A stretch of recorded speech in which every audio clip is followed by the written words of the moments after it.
Foreign Affairs, I think, or maybe Foreign Policy, said that the United States needs to shift to an industrial war footing immediately.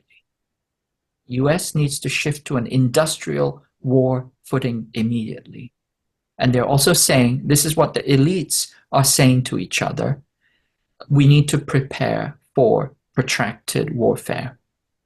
David Nagel, I think, writing in the very high-level military journal, he's one of the brains that created the doctrine of war for Afghanistan.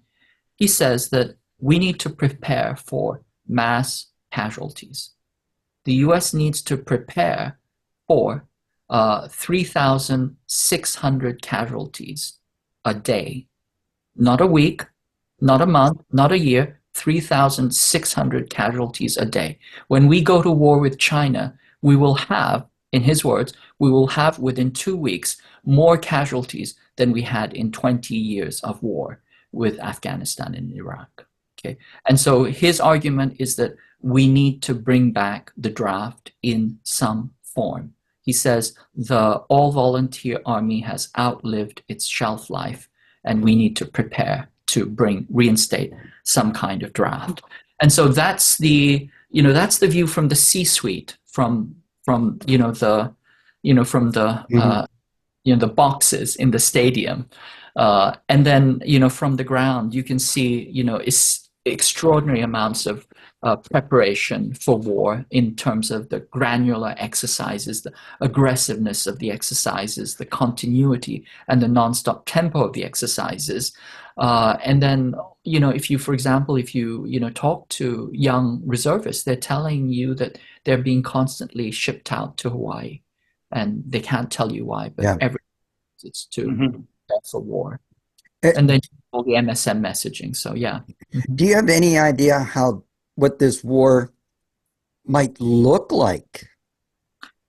What might be the flashpoint other Taiwan, but yes, what it might look like?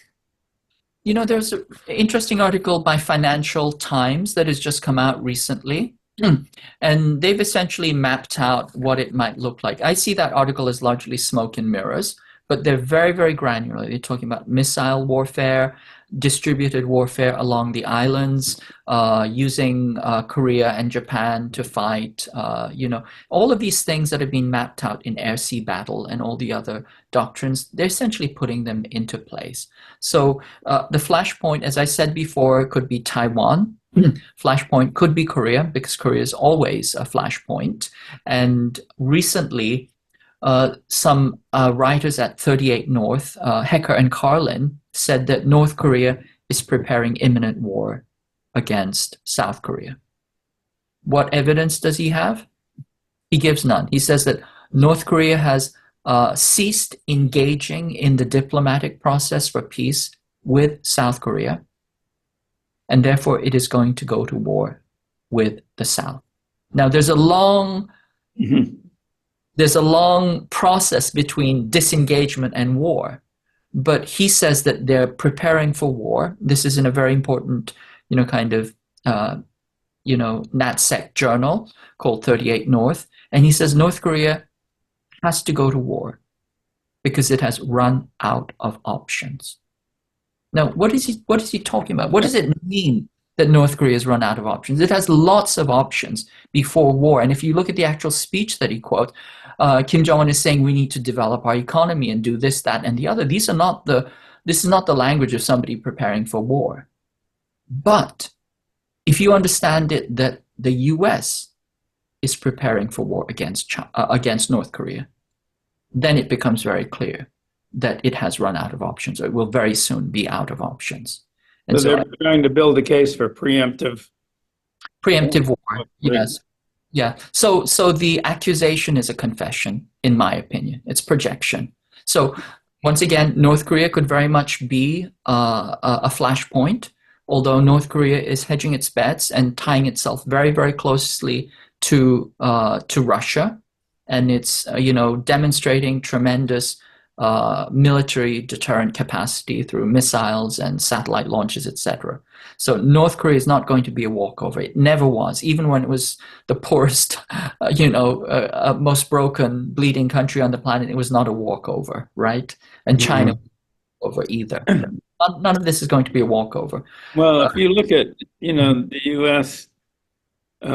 In the Red Sea, Yeah. So we they can't even stop Yemen from doing what they want to do.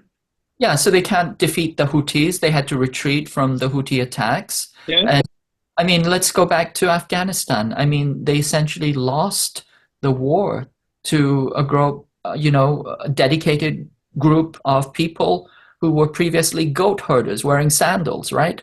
So the U.S. does not have a strong track record in war. In fact, you could argue that it hasn't won any wars since World War II. Certainly, the Korean War was not a win, and it was fighting with one of the most powerful military forces on the planet against a bruised and battered and bleeding China, which was one of the poorest countries on the planet at the time. It still was not able to prevail in Korea. So the U.S. really has never won a war, unless you want to count Grenada or Panama, right? These, essentially, I mean, those aren't even wars. I mean, those No. are that's just,